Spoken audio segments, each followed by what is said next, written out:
Welcome to our program on Kardec Radio.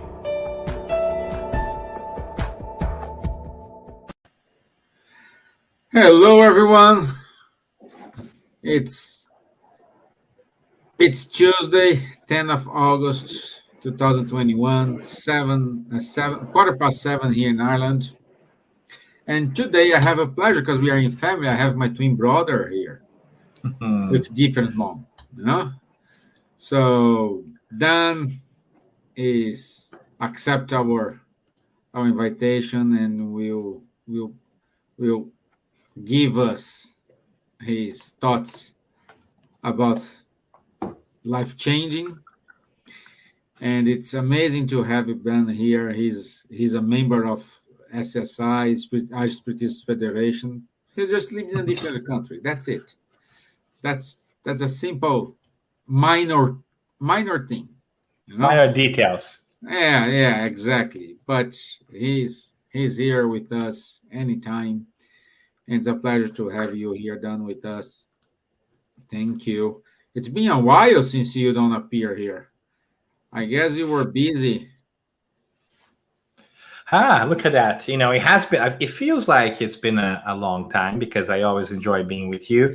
But I'm trying to do some soul searching, trying to figure out what is it that I want to be when I grow old. Or up, I should say, right? Because growing old is mandatory. Growing up is optional. But I've also had a chance to take a vacation with my family, which was really, really great. But I'm excited to be here. Thank you for the invitation again. It's always a pleasure to be with you, even if we're not doing that in person just yet. Yes. Well, with meeting in person, looks like it's a faraway plan so far, Anyway. But that's Keep positive. Thankfully, could be worse without the internet.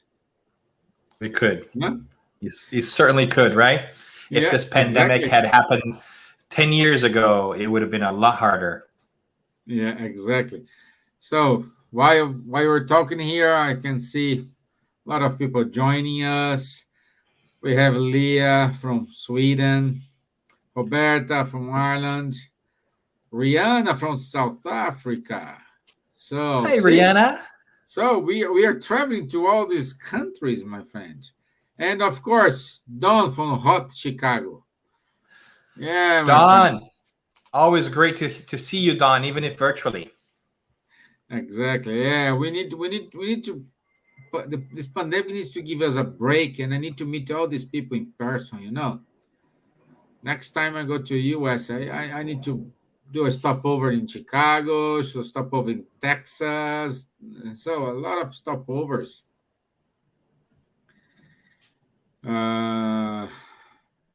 Leah saying, I'm kind of glad for the pandemic because I'd be alone without you all.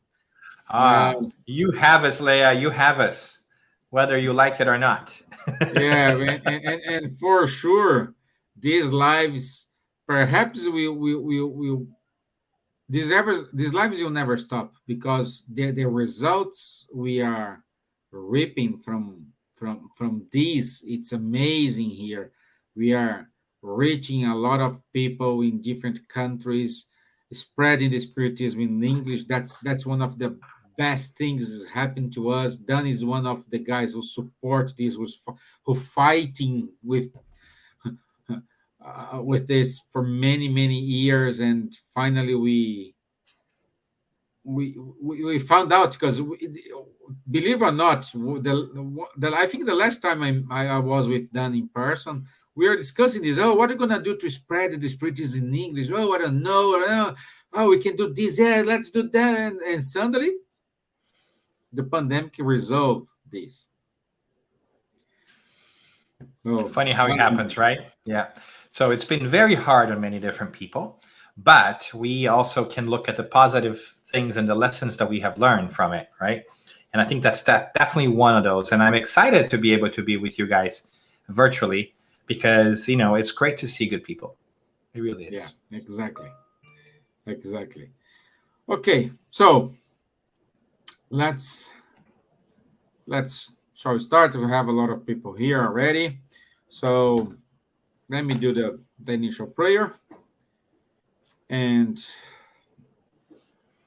ask to everyone to open your heart, lift up your thoughts towards Jesus, towards our mentors, asking them to enlighten ourselves, enlighten them today in his talk. May his words reach you and help you somehow. For those brothers and sisters who will watch this live in the future, may touch them. And once again, thank you for all the support, for all difficulties we need to overcome every day. May this prayer also reach out our friends who are sick, who are thinking about suicide, who are with depression, anxiety. So be it. Amen. So be it. Okay.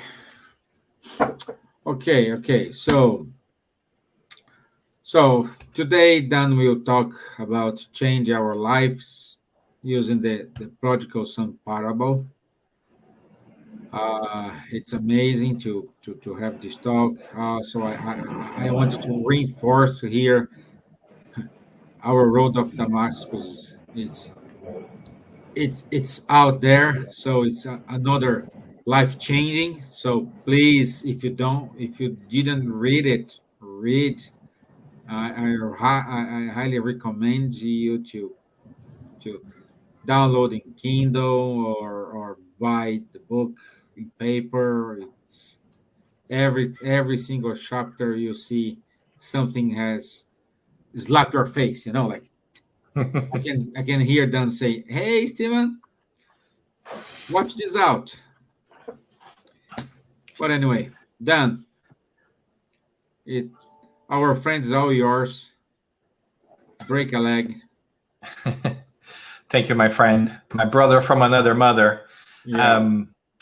So that's thank you so much also for sharing a little bit about the book and making space for that. I really appreciate it. I think that the idea here really is to talk about change, right? We had just briefly mentioned that it's been an incredible 2 years that the pandemic has definitely changed the way we look at the world and ourselves. And it's almost if by design, right? That we needed a break. We needed a jolt, somebody to shake us up and say, hey, or something to shake us up and say, hey, we need to think about things differently. And while we are thinking about all this COVID, this pandemic, I know that many of us have been thinking about how do we go back to normal? How do we go back to life as it was before? How do we go back home? And in talking and thinking about that with different people, the idea of revisiting this wonderful story from the New Testament that Jesus gave us 2,000 years ago, the parable of the prodigal son, sometimes also known as the parable of the lost son, came to mind because one of the wonderful things that I think these stories give us is a way to understand our lives, even if they have happened 2,000 years ago. They give us a framework to think about things in general, and they're very, very symbolic. So as I sat down to think about this, I wonder if there aren't some lessons that we can take away from this parable that's applicable to this moment in our lives, both personally and collectively. That is, I wonder if there are things that we can pick for ourselves from this wonderful story to help us navigate this return to normalcy or to return to something greater, to something better. And also, I wonder if there are also implications there for us as a society in general and how we behave, how do we act, how do we set our lives, and the kind of stuff. So I'm hoping that we will have some time today and some patience on your end chat briefly about this parable and spend some time as well translating it to our everyday life. And I love to, and I love that we get to do this with so many wonderful people. I see Vanderlei, I see Leah, Rihanna, Dawn. Thank you so much, guys, for being here. And if you guys, if you're watching this after the fact, as I know sometimes people don't like to watch this live or can't, please also feel our embrace. We are really glad to have you here, to have some time to talk about things that we think are important to the spirit in general. And I hope you have a great day as well. All right, so let's do this. Let's talk a little bit about the parable of the lost son, right? And this is an interesting parable because we find it on the Gospel of Luke in chapter 15, verses 11 to 32. It is a little bit of a longer parable. Generally, we get things a little bit more chopped up, a little bit simpler. But this is nice because it gives us an understanding of the whole story and give us an opportunity to kind of dive deeper as well. The interesting thing here, I should also tell you, and I get out of the way here a little bit, the translation we're using today is the New Living Translation, but you can pick it up anywhere. But this is found only in the Gospel of Luke. And the really interesting thing about this parable, and if you want to put it in perspective just really quickly, is that in chapter 15 of the Gospel of Luke, this is the third story, the third parable, and all of them have to do with finding something that has been lost. So we have the parable of the lost sheep. You might remember that. There's a lost money. And now Luke gives us the parable of the lost son. So clearly this chapter, it's really about finding things that have been lost or returning them to how things should be, which I find very interesting for the times that we live in, right? So if that's okay with you, what I want to do today is simple. I want to read the parable with you. I want to talk briefly about the story, about what the parable is, and then we're going to peel some of the layers and look at the symbolism to see how that applies to us, right? Feel free to pop questions or comments as we go. We'll do our best to tackle them as we dive in here together. But if we don't do it while I am talking, we'll make sure that we have time at the end to talk about this. There's a lot of content here. We can go in many different directions, but we're going to just focus on a couple of different things that I hope will be helpful to us, right? So chime in whenever you want to. All right. So let's dive in here a little bit. Let's read this parable together. And I'm going to put it on screen so you can follow with me, and then we can go back and understand what's going on. All right. So at verse 11, we see Luke saying, to illustrate the point further, Jesus told them this story. A man had two sons. The younger son told his father, I want my share of your estate now before you die. So his father agreed to divide his wealth between his sons.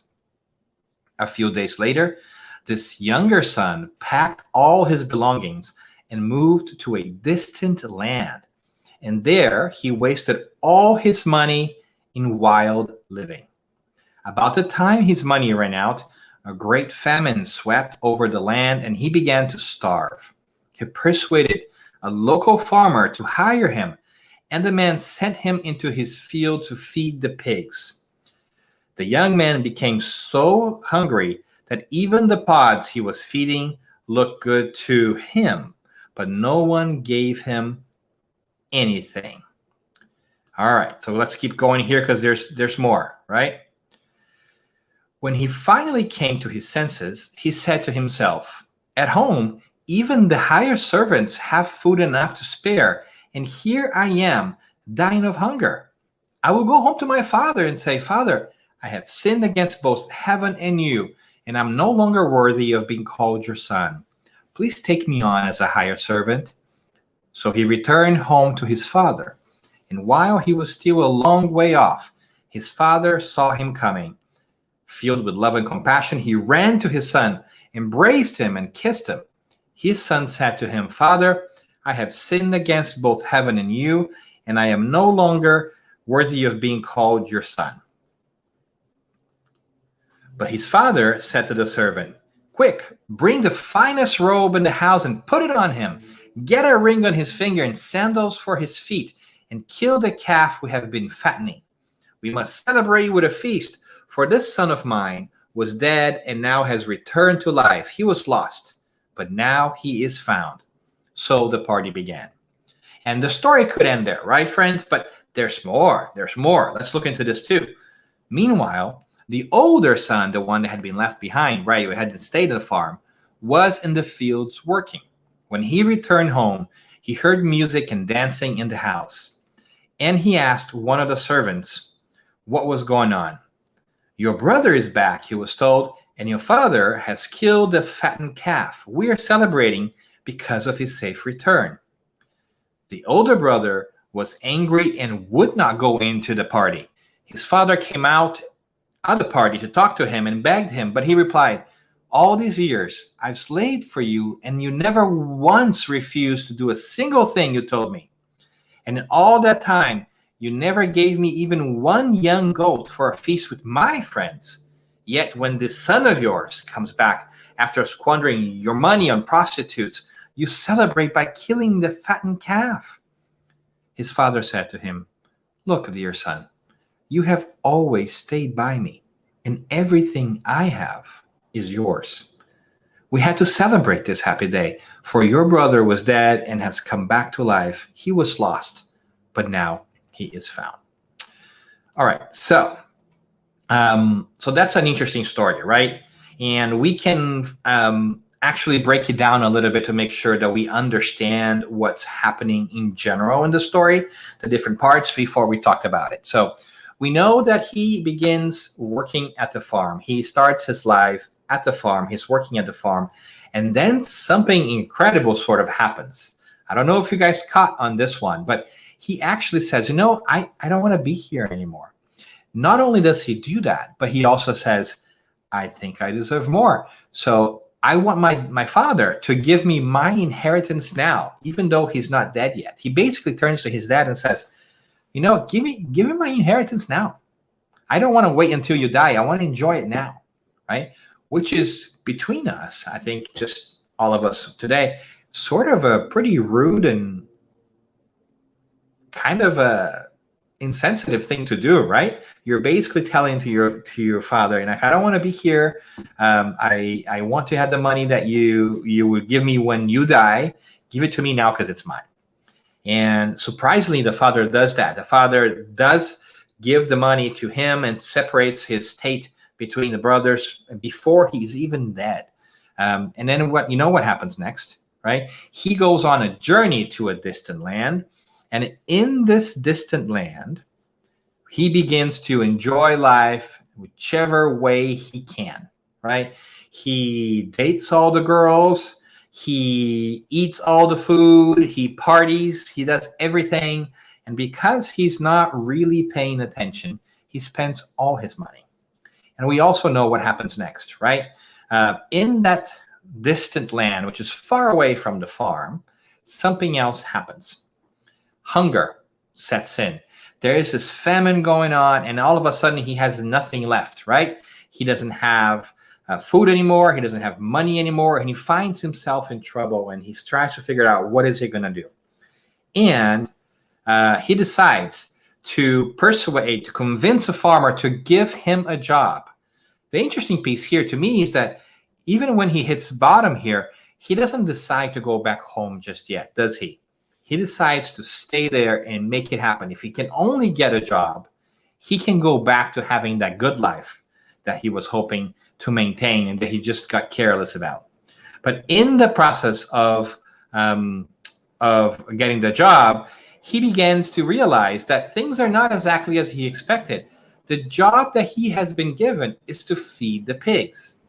Well, if you remember your farm animals, you might remember that the pigs are not necessarily the most glamorous of all the animals, that they live oftentimes in our stories in dirt, and they eat everything that's left over. So he is not qualified, friends, to have any other job. He doesn't have a tons of skills. He's been partying all along, and the only job that he can beg his way into is to do the lowliest of low jobs, which is to feed the pigs to feed the animals that are not as important and that were not considered clean. So he is at the bottom of the social ladder here.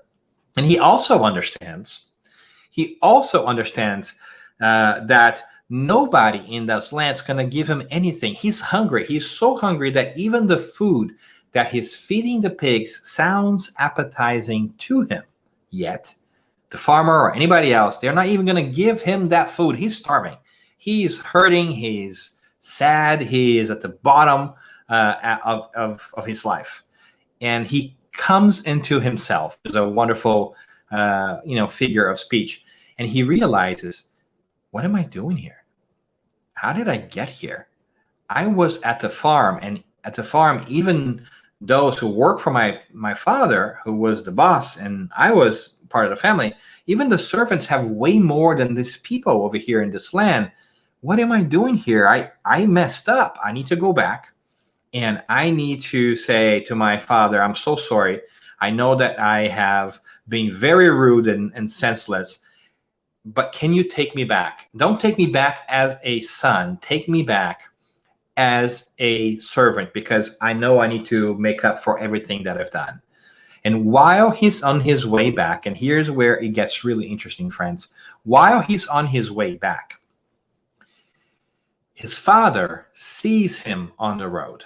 And that's just a beautiful moment, I think, in this parable, because the father has been looking for him all along. The only way that his father sees him as he is returning is because the father is looking down the road. He is waiting for his return. And when he sees him still a little bit at a distance, his father goes to him and helps him walk the way back. And here's a beautiful symbolism, again, between the many that we're going to talk about. But he walked all this way to this distant land, and now he has to make his way back. But the good news is, on the way back, we get some help. We get some company to walk the way back, so that our walk is made easier. And you can imagine how he was at this point in time, right? He is dirty, tired, he's ragged. He has been feeding the pigs in the dirt, in the mud. He's not necessarily the best smelling or looking fella right there in that moment in time. But his father hugs him. His son says, I'm so sorry. I've messed up. I know this. I feel it in my heart. Please don't take me back as a son, but take me back as a servant so I can show you that I have really learned. I want to work hard. I want to make this better. I made a mistake. And his father, who is always exceedingly kind, does two symbolic things here as well. Ask for some sandals and ask for a ring. And I think that symbolically we can talk briefly about this, because I think they're beautiful. They're sort of poetic. The ring, I think we all know that symbolism. That ring is the covenant, is a connection. It's saying, hey, I'm taking you back not as a servant, that you're part of my family. Here's a ring of commitment, that to know that you are welcome back as you were before. And the sandals. The sandals are also to emphasize that he's not a servant. Servants didn't wear sandals. Only those who were part of the family did at the time. And so here are the sandals for your tired feet, symbolizing that he's also back into the family, into the position that he had before. And it's a beautiful story. And they have a party. The father's so excited that they have been fattening a calf for a special moment. They break that calf out, right? They do a huge barbecue of sorts to make it into modern terms, invite tons of people. People are happy because he has returned, except for one person. Except for one person who is not happy that he has returned. And you know who that is, right? It is his brother. And we're going to talk a little bit about the brother as well. But I think that you have in there a story. And I think that you get this, right? I think that this is the breakdown of the story. We can understand what it looks like. He leaves home because he's working at the farm. He goes to this distant land. He has this hunger. He has to figure it out how to handle this. He feeds the pigs, finds a job, comes to his senses, and realizes he's got to go back. He returns, and then he's received by his father along the way, and then there's his brother to deal with. So far, so good, right? So hopefully this is no surprise to you, But I wanted to take some time to break that story down so that it becomes a little bit more vivid. Because in my head, at least, sometimes when we are talking about these old stories in the Bible, in the New Testament, in the Old Testament, they seem so foreign. They seem so distant. They seem like they're just little stories. But when we begin to think about it, they may be really powerful. They may be really interesting for us to consider. And so there's tons of symbolism here, right? There's very, very much a lot of symbolism here. And so I want to take some time to talk about these phases of the prodigal son, of the lost son, and connect the dots with you and see if there is a opportunity for us to apply that to our lives. So first I want to go to that symbolism of the farm, right? I think that we understand that the farm is where we start from. The farm is that place in which we are working. It's our origin. And so when we think about leaving the farm for a distant land, we are naturally talking about leaving our origins, leaving our original place to go somewhere. And it's no surprise, if you think about it, that the parable calls it a distant land. So when our friend here, our son, the prodigal son, and we can go back here and look at this better if it helps. When he goes back and when he's traveling and trying to find his new self, he has gone a long way from home. The symbolism here is that he has really moved away from where he was, from his values, from his understanding, from his spiritual essence, so to speak. And he just wants to enjoy physical material life. That's why he asks for the check. He asks his dad to say, hey, give me all my riches. He feels so entitled at this point that he has the temerity to say to his dad, I'm not going to even wait until you're dead. I want my money now. He thinks that's his money. He's so entitled that he thinks it's his, even though it's not his. It's his dad. And he goes to this distant land. It is no surprise, my friends, that in this distant land, there are lots of things going on, right? There are a lot of different partying going on and so forth. It's no surprise either that he squanders all his things and he feels really hungry.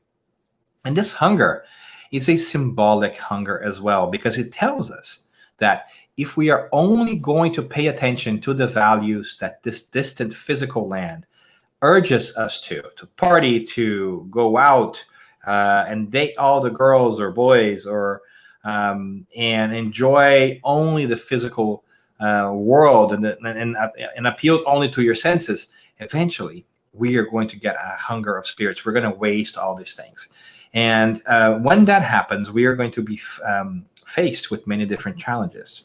And so it's important for us to talk about that symbolism, because in many different ways, it's a really powerful reminder on the importance of us to reflect on our origin. So I wonder if in the middle of this pandemic, we have recognized the opportunities for growth that we have before us. Have we stopped to think about where we are coming from? How was the world before this pandemic? How was our upbringing? What were the lessons that we bring with us from our family, for instance, from the teachings that we have received or learned when we were younger, from the values that our parents try to share with us? Can we think a little bit about our farm, or where we started, our spiritual essence? And especially as we put a reincarnatory sense to it, can we understand that the circumstances in which we came into this world were the best ones for a specific kind of learning that we needed to do? Have we recognized that where we came from tells us a lot about the things that we need to struggle with and overcome in this lifetime? And I think this is important for us, especially during times of COVID, and we can talk a little bit about that as well. But the farm stands as a powerful symbolism for us to consider there. The second one we talked about briefly is the distance land. And when we think about this journey that he is doing from the farm for his origins to this distance land, we can also ask ourselves, how far are we from God and our spiritual essence too. In our lives, do we also make this trip? Do we also leave behind that which we find most spiritual or most settling in many different ways to go into the world and try to win our fortune? Do we lose sight at times of our spiritual essence, as we were talking, and focus only on acquiring riches, on acquiring status, on satiating, so to speak, our senses? Are we so worried about just of things of the physical world that we lose sight of what really is important? Are we living in this distant land? And as a society as well, are we also living in this distant land?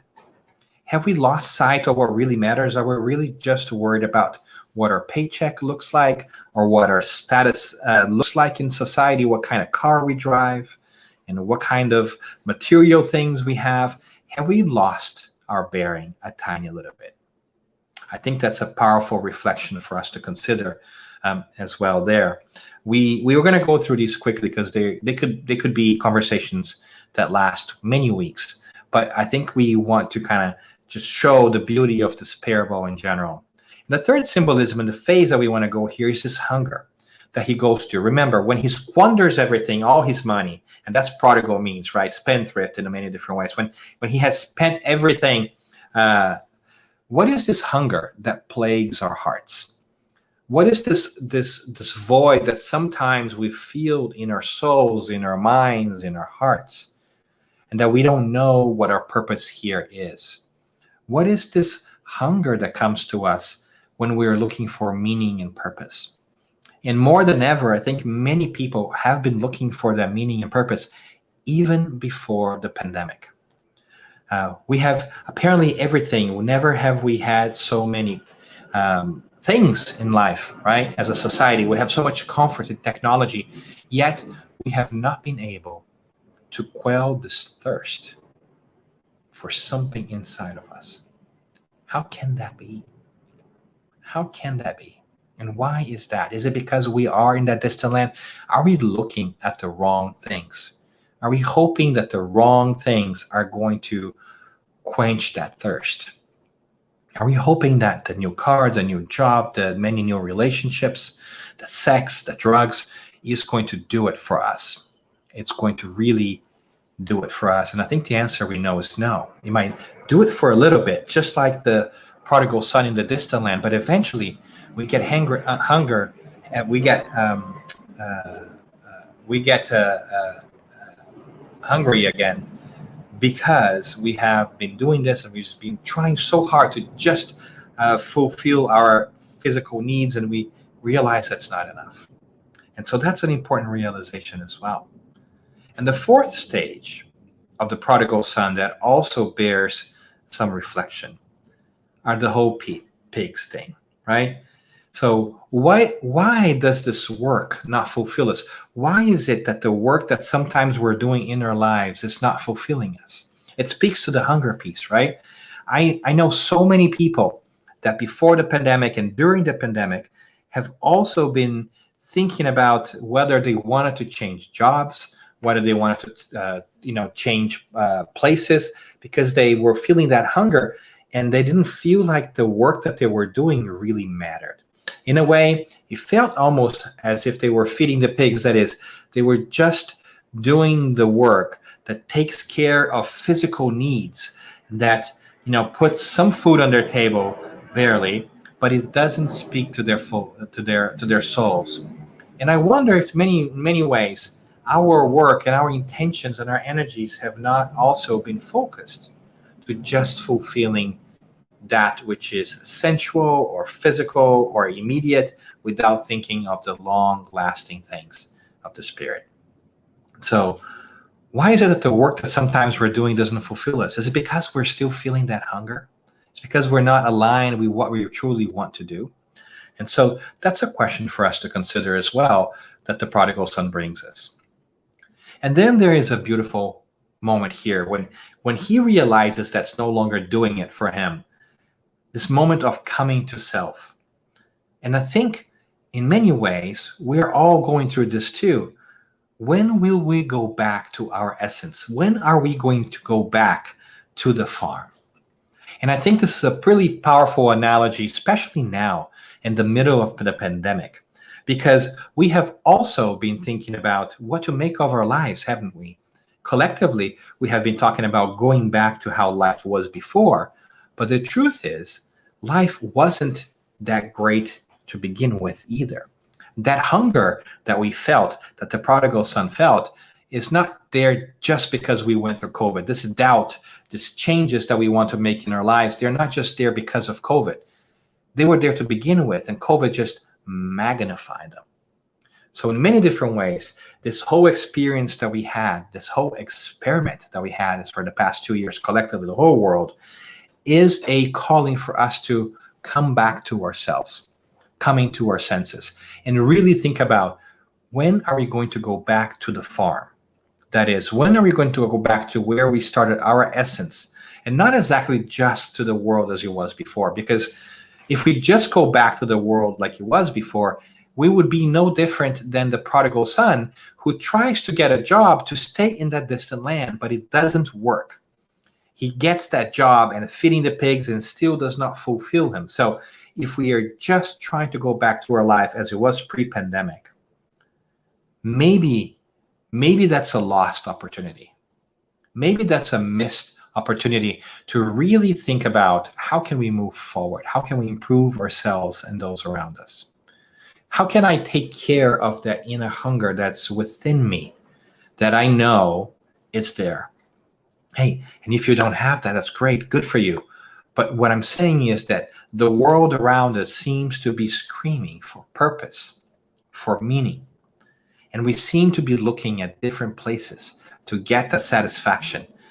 And we're getting it in a way that it doesn't last, because we're so focused on the things from this distant land.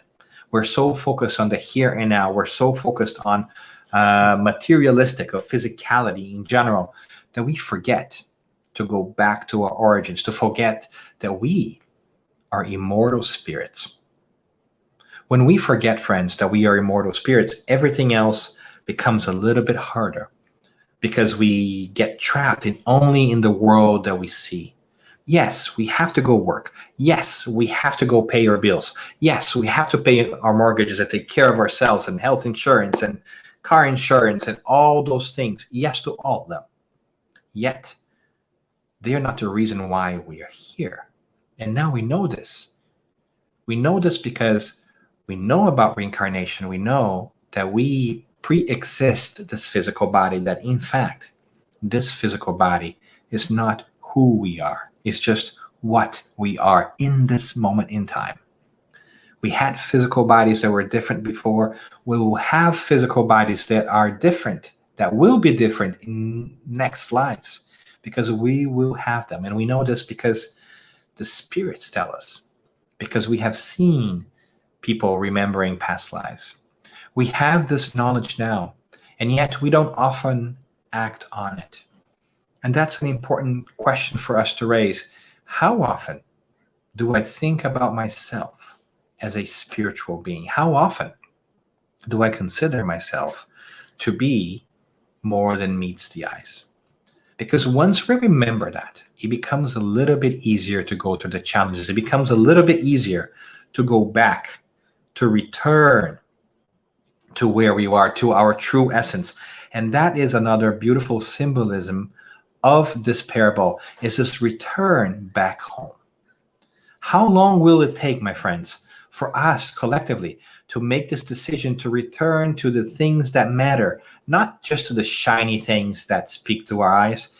How long are we going to dwell in that far and distant land, individually and also collectively? It is up to us to decide how we are going to handle these difficult times, how we are going to handle all these changes that are taking place in the world, and in so doing, contribute to the betterment of society. So I hope that we don't make an effort to just go back to the way things are, because I think we can agree that while that was safe from a physical perspective, it wasn't necessarily safe from an emotional or spiritual perspective. And so as we make our way back internally into our minds and hearts, and remind ourselves of us being immortal spirits, how does the world around us change? That's a really powerful awareness, because if you think about it, and I was thinking about it the other day, friends, and I'm ashamed to say in a little bit of ways that I think I might spend more time brushing my teeth every day than thinking about myself as a spiritual being. The world beckons in so many different ways that we just forget. So what do we do? How can we remind ourselves that we are these heirs of God, that we are going to survive and outlast this pandemic physically or spiritually, that we need to continue to work on our movement forward? That's a great question for us. And as we look into these different phases of the prodigal son, I think it's interesting for us to also try to figure it out. Where are we? Do these apply to us? And I think that we can also agree that maybe this also applies to us collectively as a society. Maybe as a society, we have moved away from the farm. We are in this distant land. We have been hungering for a while to find purpose and meaning. We have been feeding the pigs because we think that that's what we got to do to get enough. And nobody's helping each other. Because in this distant land, when we are just thinking about material things, nobody helps each other, because we all think that if I give you something, then I don't have enough. But that's not it at all. That's not how it works. So is it time, friends, to come back to ourselves? Is the pandemic giving us an opportunity to think about how can we come back as a society in general? So these are some of the questions that we leave out in the open. And I think what we also want to do here, if we are to really think about this pandemic, is to really think about who we are in this parable, because I think most of us make this assumption that we're the prodigal son, and we might be the prodigal son. And here's why I bring this beautiful painting that I had a chance to see in St. Petersburg. Here's by Rembrandt, The Return of the Prodigal Son. And I think you can see it here on the right side. And the prodigal son is all in tatters. He's not great. He doesn't have shoes on. He's dirty. And here is the father, and here's the brother and the servants and everybody looking. And I think it's a beautiful visual representation of the parable, because it helps us think about the return.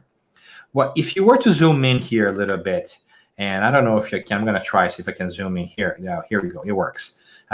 You might notice that the two hands of the father are actually a little bit different. One is a little bit more feminine and a little bit more masculine. I think Rembrandt did really great here to remind us that God is not masculine. It has both feminine and masculine in it. So when we say father, when we say he is in God, please know that what we really mean is a being, or I don't know, maybe we can't even call God a being, but God is not material, and it's not male or female. But we see the love that's present here from us. I think we can also see here in this painting. Here's the brother on the side, right? And I find this a fascinating piece, because the brother is so often overlooked. We might want to talk a little bit about the brother. He doesn't look very happy there on that face, right? I think you can tell that. And I think that we forget to think about the brother, because, the brother is not happy. His brother has returned, and he's clearly not happy because he thought that his brother has been wasting money and time and all these things. And that might be so. But once we look at the parable, we also know in the beginning that the father split the inheritance, split his estate into his brother. So his older brother, the one that's not too happy, has also received his inheritance. So why is it that he's not happy with the return of his other brother? To a point that he even tells his father, the language he uses is, this son of yours has returned. He doesn't even say, my brother has returned. And I think that shows that he's also not emotionally attached to the brother. They're not brothers in emotion. So I wonder if in many different ways, we're also not that older brother in this time and place and in this society. I wonder if we're also missing the opportunity to see that Even those who are struggling and need more help are still our brothers and still deserve that. That even if we have been working here and we feel that people are squandering their lives over there, they're still deserving of love and affection. And that we have also already gotten our inheritance. Because remember, the Father has already given us. You see, for me, the older brother may not have gone to that distant land geographically, but he went to it emotionally. He's also worried about being better than his brother than just being. That's why I think he's bothered by his comeback. Because he's saying, you've given him this food, this party, but you had never given me anything to do, my friends. You see, it's not enough for them to be the same thing. He can't be happy for others. For him to be happy, he has to feel like he's more than his brother. And when his father comes and accepts his brother back, he has a problem with that, because he's also in his mind living in that distant land, because he hasn't learned yet that there is enough for everyone. He has forgotten about his spiritual essence too, even if he has stayed there at the farm. And so in many different ways, I think that in this parable, we are also the older brother. We're not just a younger brother. But I also want to invite us to think that we can also be the father. We can also be that character, that role that welcomes others when they are making their way back into the road. Remember how the father sees the son at a distance because it's always looking. And then when the son is returning, the father goes to him. And that's a beautiful symbolism. The father could very well sit and wait and say, you come back here. You've done all the right things. You make all the way back. But the father is so loving that when the father sees the son all dirty and hurting at a distance, he goes towards him to find him and help him. We too can be that person. We can take our place in our society in that way. We can help others who are not doing as well. We can accept them. We can embrace them. Because there is enough for everybody. There really is. And I think that's an important question that we may want to ask ourselves too, is who we are in the story. But more importantly, I think we also want to ask, what we will do from here on? How are we going to prepare to make our way back into this new society that we are building together as part of COVID and beyond? What are the choices that we are going to make sure that we are not lost in the distant land, that we are not talking down to people who may be making their way back, that we can also be the father in that story? How can we be more accepting of ourselves and others? I think that's a question of the moment. I think that is a beautiful reminder this parable can give us, and so many more. We can speak for it for months, really. But there's so many wonderful things that we can talk about. And I think a good reminder here is for us to go back to the end of the story. When the father says to the older brother, son or daughter, remember, it's not about gender here. You are an immortal spirit. You are always with me, and everything I have is yours. What a beautiful and powerful awareness. It is for us to remind ourselves that we are immortal spirits and that none of this physical stuff really matters as much as we think it does. And that we already have everything we need, and we will have everything we need. Because as immortal spirits, we'll be able to have as many experiences as we need to be happy. And that God would always be with us, no matter how far we are from the farm. No matter how far we stray from that which we should be or think we ought to be, God is always lovingly accepting us and waiting us to return back to our senses. And when that happens, when we put some effort along the way, He comes to our help, even if we are not there just yet. The good spirits also come to help us and assist us when we put our steps, our feet forward to make the way back to that which is most important to us. And that's why we have to celebrate this happy day. For your brother was dead and he has come back to life. He was lost, but now he is found. And I wonder if we can say the same thing about ourselves too, my friends. I wonder if we can also say, I got myself a little bit lost there for a second. I was worried about just the things of the physical body, but now I remember that I am an immortal being that has lived many lives and will live many lives after. That I will outlast any of the challenges I face in this life because I know that God is always with me. Even if the solution to my problems are not the ones I want or really wish for, I know that there is a way out of all troubles, and that there is a bond of commonality between us, that we do have brothers and sisters, that we can help each other as we make our way back home. And that's a really important thing for us to consider, because as we think about COVID, maybe we are reminded of this wonderful story. Maybe we are reminded of this message in a bottle that comes through time from Jesus to us, to understand that we're all in this movement. We're all in this story of the lost son. We're all trying to return to the best that we can. And I think this message, it's a really important one, especially in this day and age, as we are making sense of how to return, how do we reopen our economy, how do we return to social life, right, in the way that we had before. I think there are important lessons there for us to consider. How can we change ourselves so we are not the prodigal son that's still in the distant land, so that we are not the older brother that's still looking down on anybody who's coming back home. Hopefully, we feel in our hearts the desire to be more like that father that's welcoming back. And I hope that we have a chance to digest the parable. Maybe you can go and reflect. And of course, I would always love to keep in touch. And if you want to share your thoughts, you can always find me on social media. I'm very creative. All my handles are Dan Assisi. So it's really easy, but I'm excited to be here with you. And I hope that you can carry the prodigal son, the older brother, and the father with you. And this week, and think about what is it that you can do to make it the way back home for all of us better. And then we can pause right there, my friend Stevan, if that's okay, and see if folks have any comments or if I have put everybody to sleep. I have a comment here. Remember when I said I have some slap in the face? Let me read a thing here.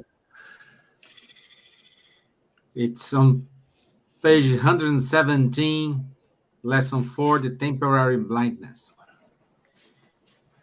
And say, the author here, I don't know, said here, at times we forget we can still move ahead while we are working on weaving a new understanding of the world and ourselves. Whether we go full throttle or turtle, speed while adjusting to our blindness, the important part is to still go. So, that's one of the many lessons that Paul gives us. And I think that prodigal son tells us that too, right, Stevan? Yes. Exactly. And I just want to say thank you. Thank you for your wise words, always touching. Oh, my friend, it's so nice for you to say that. But the truth is, these words are from our older brother, right? Yeah. Jesus is leaving us with his crumbs, right? This different things. And we see that beauty and wisdom reflected everywhere we look. If we have eyes to see, we see that in the lives of Paul, like we did analysis in the book. You see that in the prodigal son. You're seeing so many wonderful people who are making their way back.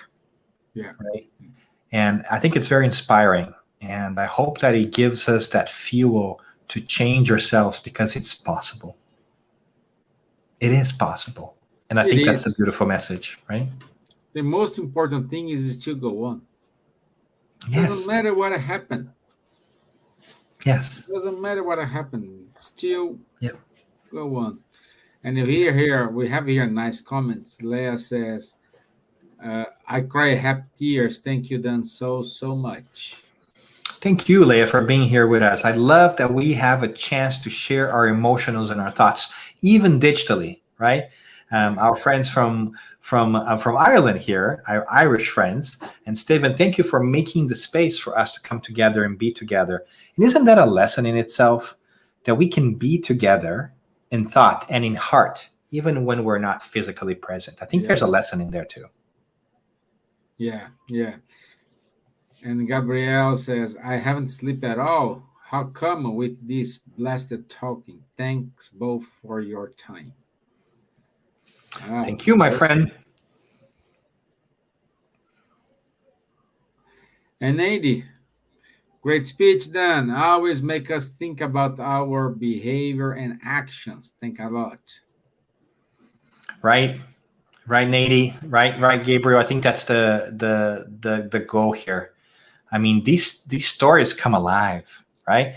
These stories that we heard from the Christ, they can come alive in our minds if we just sit a little bit with them and think about them. How would it be to be that prodigal son? How would you feel if you were the older brother, right? So what does it mean to us? What does it really look like? These are stories of people.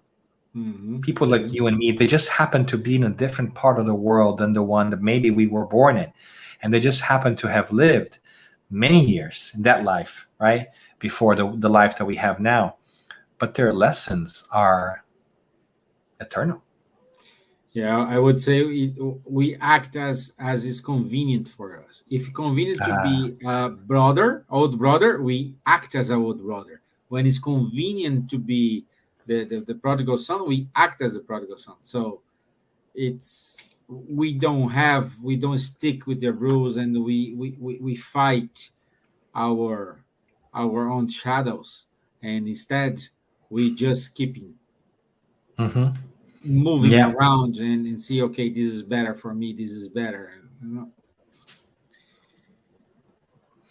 Beautifully said, my friend. I think you nailed it, right? And I think that we are in that distant land most of the time, right? Yeah. I think that's something for us to think about. Yeah, Lea also said, gave me the feels, food for my soul, good stuff. Vanderlei, then we can say that both brothers were lost, but each one of them in different ways. But both should learn something from this situation. Oh, it's a kind of a question. Yeah. Yeah. Yes, my friend Vanderlei, Mr. W, you're absolutely right. I take the same thing out of this one. And you know how in the story, the father goes to meet the younger brother halfway, sort of like when he's coming back home.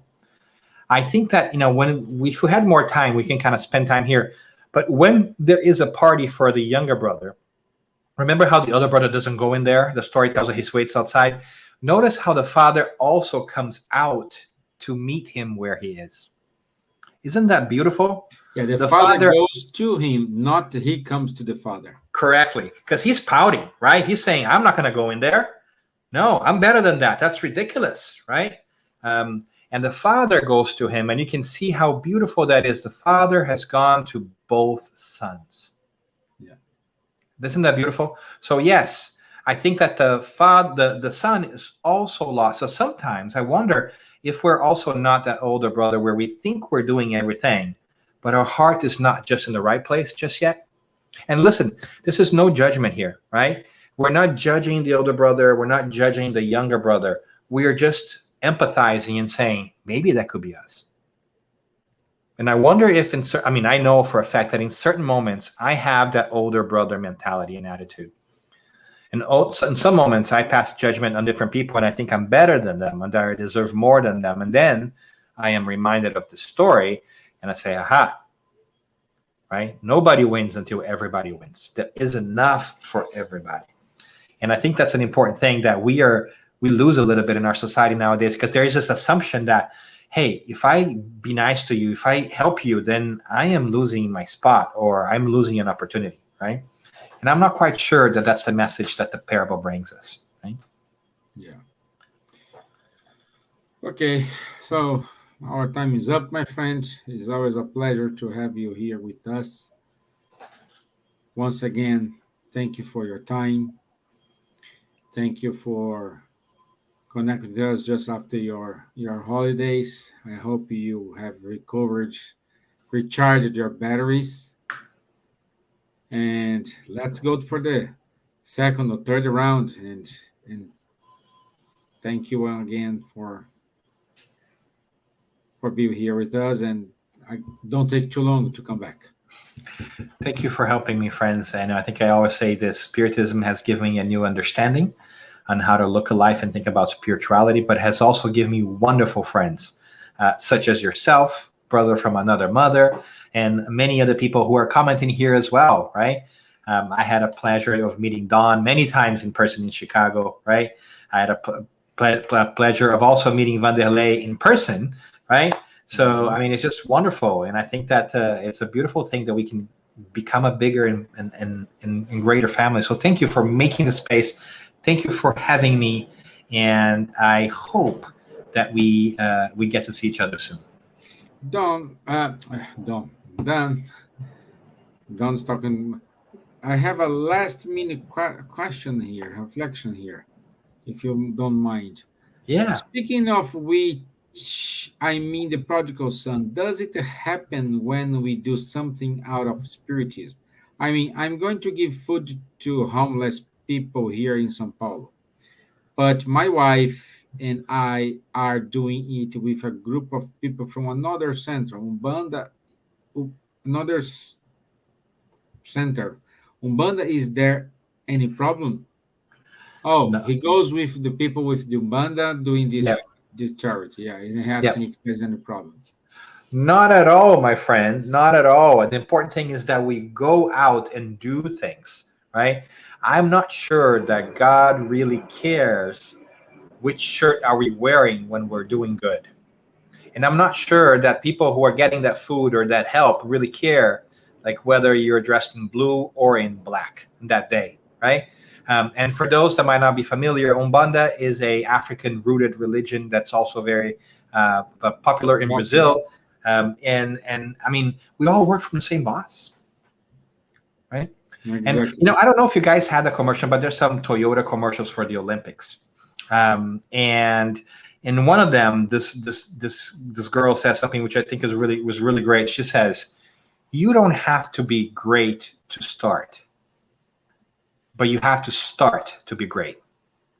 And I thought that was really great. Like it stuck with me, right? Because sometimes we feel like we can only do good in a specific way. We have to wait for all these conditions to change, which, you know, when you were reading that passage from that wonderful book, Mr. Stevan, I was thinking about that sentence, right? Like sometimes I think we just freeze ourselves a little bit and say, I'm only going to do that when. But go help people. Doesn't matter who they are. Yeah. Right? Yeah. Okay. Just answer the question here. Beatriz Sena is asking if the Spiritual Society from Ireland is open. Unfortunately not, my dear. We still have the restrictions here, especially the location we have our meetings, they are closed. I also checked yesterday, they're still closed. They have no idea when they will reopen. I hope this is it's going to happen in the near future. Stay tuned. Meanwhile, you can watch our lives every Tuesday and every Thursday at 7:15 p.m.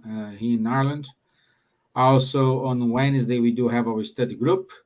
If you want to be part of this group, just send an email. Let me put it here to Nate, spiritismireland@gmail.com, and she will send you the link to join this group. And on Sunday, also 11:15, we do have our open talk, which is alive as well. Okay, so once we are back live, I can wait for this. I'm missing see you all, and I'll let you know. And we're gonna and Beatrice, a great party. You know? Yeah, and if I may jump in here, Stevan, and be really rude, since I'm part of the group already. You told me, Beatrice, you are receiving spiritual passes when you are listening to these lives, right? The vibrations that are coming, that you're tuning yourself into, are already helping you. So don't be worried if you can't go to the society to receive passes. You can just pray at home, open your heart, and as you're listening to enlightening things and immersing yourself in this atmosphere, you are receiving those benefits, right? So you're going to be okay. And we have our dear friend from Elsa. Dan, our friend here. Thank Elsa, you. our incredible Elsa, we are honored that you're here with us, Elsa, and I hope to see you soon in person. Good. Somehow. Dan, would you mind to do a final prayer for us? With pleasure, my friend. Thank you for having me. So in that sense, we make some space in our hearts to lift up our minds in gratitude for everything that we have, even if we are struggling right now. Because the truth is, all of us are struggling somehow. All of us are going through something hard in our lives. It may be different, but we all have pains and anxieties and challenges, and that's okay, because that's how we grow. And so we take this moment to be grateful to those who have gone before us and have shown us the way on how to navigate back to our God, to our Father, to our spirituality, to whatever name you want to use there. And we reflect today, if we are not also on the same journey that our prodigal son has been on, and whether we also don't have moments of being that older brother who's still more worried about what others are going to think of us, or whether we are better than other people. So we ask God, please continue to give us the opportunities for us to remember that we are immortal spirits and that all of those around us are immortal spirits too. And in so doing, give us the strength to be more forgiving, more merciful towards others and towards ourselves, to accept people as they are, to remind ourselves that we're all growing, we're all changing, we're all on this road back to this farm. Thank you for being with us at all times, our spiritual guides and mentors. Thank you for giving us each other in a way of connecting, even if we are oceans apart. Thank you for all that we have. So be it. Thank you. Thank you all. I'll see you next Thursday. Have a blessed day, a blessed week. Take care of yourself. Thank you. Bye-bye.